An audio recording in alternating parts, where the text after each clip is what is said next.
Không còn chờ nữa không?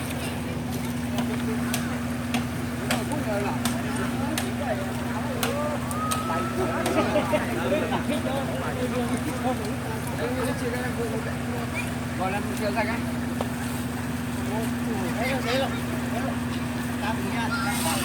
Cắt ra đi. Mà ăn ơi. Cái gì ra nè. Anh ơi. Sao tới đi về.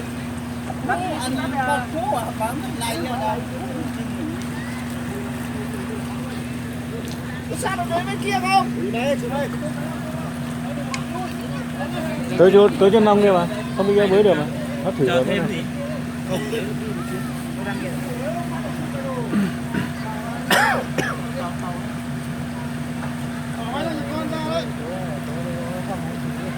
Cho mà hết cái này.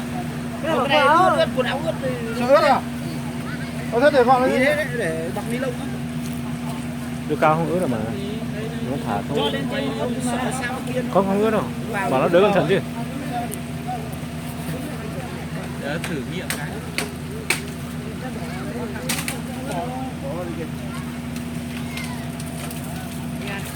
Cái này nó nhấc lên thôi mà.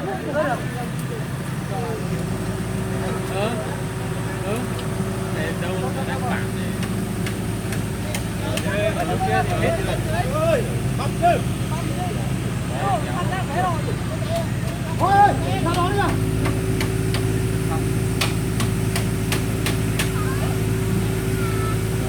Nói bảo nó đón nó xếp lên chỗ khô đấy nhá. Thêm lên cho khô nhá. Quần áo đây xếp lên chỗ khô vào. Xếp cái bàn xuống dưới. Quần áo đây. Đây. Xếp cái này xuống dưới. Nó lên cao. Vào thằng Hiệu, tối thằng Hiệu vào. Kia thép to kìa. Đây cả chỗ của nó. Trời ơi, to. Rồi.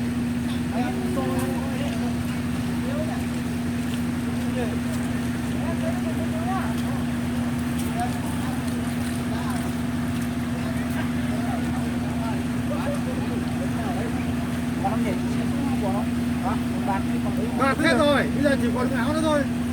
Bạc đây chỉ mới lấy tặng 5 cây bạc thôi, với lại một cây cho một con thôi, còn hết thiếu lại trở lên tiếp.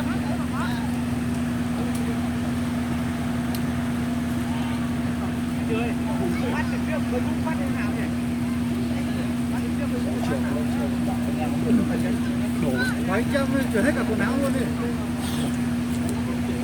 Chạy vào đường trong đi. Nè, bác kia, cái bác vào trong này này.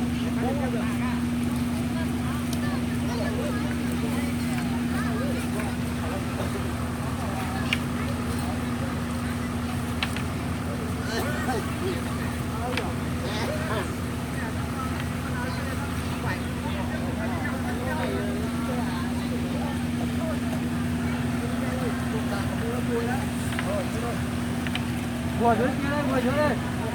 Không rồi. Đâu? Một cái cây dưới đây.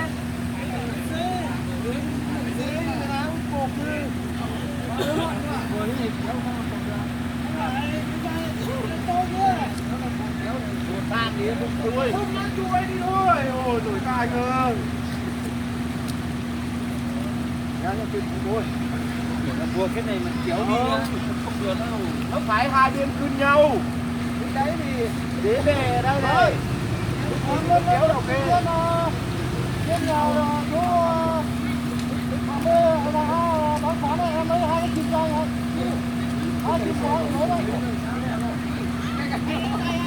Kim.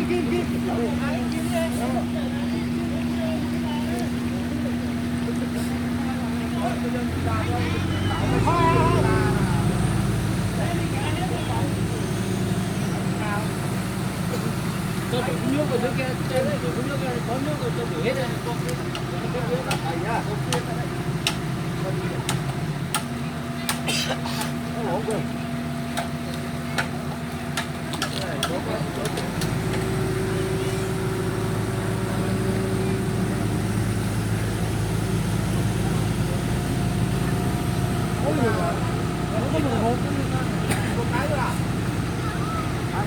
cái được rồi.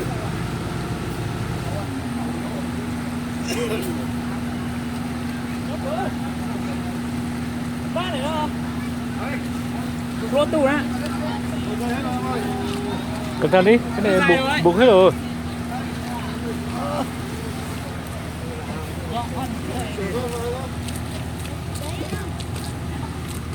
Cái báo nào mà không cho cái báo nào? Cái báo hôm nay là mang người ta một cái mà.